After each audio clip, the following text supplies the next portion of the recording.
Hello, good evening and welcome. My name is Wendy McCallum and I have been a psychic medium in the UK for over 15 years now. So thank you very much for spending time with me this evening. And tonight I feel Spirit has actually led this as usual because I was absolutely in a panic all week thinking, what am I going to talk about? What am I going to talk about? And I said, okay, Spirit, you can tell me when and what you want me to talk about. So today I did a couple of readings, and on both of the readings, Spirit had said, okay, Wendy, you need to tell people what it feels like to pass over, what it feels like, and there's nothing to be scared of. And then in the other reading that I did today, I had a lovely gentleman from America. And it was such an insightful reading. It was really completely different to that I've done before. And he asked me, he said, so what are my parents doing in the spirit world? Are they planning to reincarnate?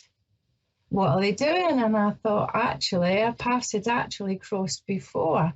But let me explain. Okay. So as I say, my name's Wendy McCallum. I'm a psychic medium from Camberley, Surrey. I'm originally from Scotland, and my lovely dad gives me a little fun fact about Scotland for every one of my shows. So this week, he reminded me that Elvis Presley touched down in Prestwick Airport, which is just a couple of miles from us in Scotland, albeit for 2 hours on March the 3rd, 1960, when he was finishing his national service in the army. So there you go, another fun fact about where I come from in Scotland. So tonight, my lovely people, we're going to talk about near-death experience. And I don't know if you're aware, but this is actually quite brave of me to talk about it because I don't like talking about myself and I don't like publicly displaying things, but I feel that Spirit want me to tell you so that it may help other people. So I got quite poorly, and that means quite ill, over a period of time. It turned out that I had gallstones. And I don't know if anybody's ever had gallstones, but oh my, the pain of these things is absolutely unbearable. It's unbelievable. I would rather have another baby than have gallstones. And I was taken into hospital, I think on about 8 or 9 occasions with the gallstones. And on one of the occasions, I was going into anaphylaxis on one of the medications. Now, Spirit had said to me they were actually injecting me with Buscopan to try and help manage the pain. And I heard Spirit say to me, it's not for you, Wendy. But I thought to myself, oh, the doctors know best, and as soon as they injected it into my arm, I just felt this massive burning sensation in my vein. And I called the nurse and I said, there's something wrong. You need to get it out. You need to back it out. You need to take it out. She said, oh, we can't take it out. She said, now that it's in. I said, you need to get it out. They then put a cuff on my arm and realised that my heart rate and everything was going through the roof. And they quickly put me into the resuscitation unit. And instantly, I knew that Spirit were around me. I could feel my grandmother in spirit, and I could feel lots of my spirit guides like circling me, just saying, Wendy, don't worry about it. Calm down. You need to slow your breathing down. You need to bring your heart rate down. Just listen and trust. And that's exactly what I did. So I began slowing my breathing down. They had me wired to these machines, and I was... Actually, my heart rate was that bad. My full body was just like this, shaking, and twitching, that I couldn't hardly speak. And I remember that there was actually a cleaner who'd come into the resus unit while I was in this state, and heard the doctor saying to the cleaner that I was in a critical state, and that had the crash team when the crash team needs to resuscitate me, that they're going to slip on the wet floor. So she had to stop cleaning. So I knew that at that point they were expecting me to crash. But through the power of Spirit and my belief, I assisted with bringing my heart rate down. And as soon as my heart rate down, they just they sent me home. So that was one of the occasions where I feel that Spirit steps in and helps. But then a little while later, I was taken back in again, and one of the stones had got stuck. Now, I actually thought I looked quite healthy because, being Scottish, my skin's rather pale. I look quite pink in this video, but I'm actually rather pale. And I thought, oh, I look like I've got a tan for the first time in my life. But actually, it was jaundice, so my skin was yellow. And actually, my urine went bright orange, and then it went absolutely black. So I got took back in again, and they tried to remove the stuck stone. But unfortunately, what happened was my organs had all swelled up internally and began and started sticking together. So they couldn't actually get a tube down my throat. And then I then became critically ill. So they had tried to remove it but couldn't get the tube down, and then they moved me to intensive care. They told me they were moving me somewhere just to keep a closer eye on me, but actually what had happened was I then got oedema. I had a bowel blockage for 3.5 weeks. I got oedema, which means that I believe that the fluid in the body, because I got severe acute pancreatitis.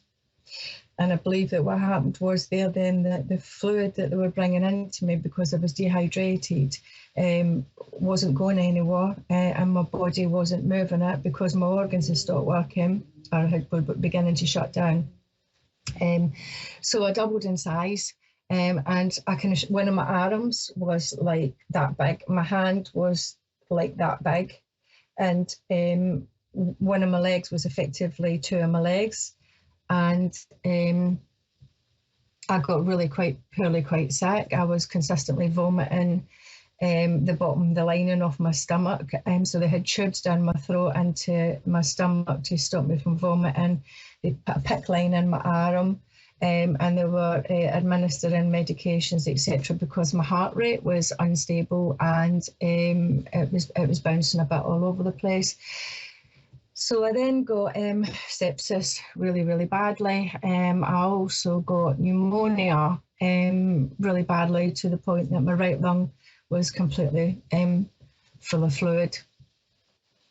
And then basically what happened was my organs started shutting down. And normally when your organs shut down, there's not a lot you can do. And they didn't really expect me to survive. So actually, they're very, very surprised that I did survive. But we know why. And that's because Spirit want to keep me here for whatever the reasoning is. I really don't know. I don't know why they want to keep little old me here, but they do. And I had a near-death experience. So when I was there in intensive care, the room was absolutely full of spirit people. I could see them everywhere. And I was actually taking up my body, and I was able to almost like see up and down the entire ward. So I could see my bed, I could see the lady next to me, I could see the gentleman next there. I could see everything as clearly as if I had, I don't know, an overhead camera, just seeing everything. I could see the nurses' station. And I clearly saw Jesus and Mother Mary. She shows herself to me as. And actually, I realised that I had been working with Jesus and Mother Mary because I'd been seeing him for quite some time prior to this. But I know it sounds stupid, but I didn't realise who he was, because he's been the one that was helping me with my artwork. As I say, Jesus and Mother Mary was there, and all my spirit guides, all my family. So the way that I seen spirit there was, sometimes I seen faces, but mostly I seen shape, and then there was like this collective of light beings. That's all I can explain it as. They were really, really tall, just beings of light. It was just, I feel quite emotional as I talk about it. But it was just amazing. And Jesus said to me, Wendy, do you want to come home or do you want to stay? And basically, I decided to stay, and I said, well, you know, I've got my lovely daughter here, Alison, and she's 17, so I need to stay. I can't come home. And at that point, I felt no pain whatsoever. You know, all you can feel is unconditional love. There is no other feeling apart from peace, calm, unconditional love. And you know, it was the most beautiful feeling. It was actually a struggle to choose to stay here in the physical world. And sometimes I've been left with a lot of pain, crippling pain, fatigue, tiredness, along with a massive cyst on my pancreas, which is inoperable. But you know what? I'm very, very blessed to be able to have had this experience. Now, what I would love, guys, is if you've had an experience, a near-death experience, if you write in and tell us about it, or if you feel that Spirit have stepped in and saved your life when they've needed to be there, please get in touch. You can find me at Wendy McCallum at Medium or divineintuition.co.uk, or you can contact A1R Psychic Radio. But please let us know your stories, and I hope that my story in some way is able to help you, because although that it has been a difficult time and it's been almost 18 months since I was ill, I am still recovering, and every day can be a struggle, but you know what, it changes your perception on life, and we are very, very blessed to be here, and I'm very blessed to have the support of the spirit world. And I just know that they had a massive hand in saving me, but I also know that solfeggio frequency and the sound frequency played a massive part on me being here. So thank you for listening to me. Have a great week, and I will catch up with you next week. But if you've got any questions for me about this, please, please, please get in touch. Thank you so much, and have a wonderful week. Much love.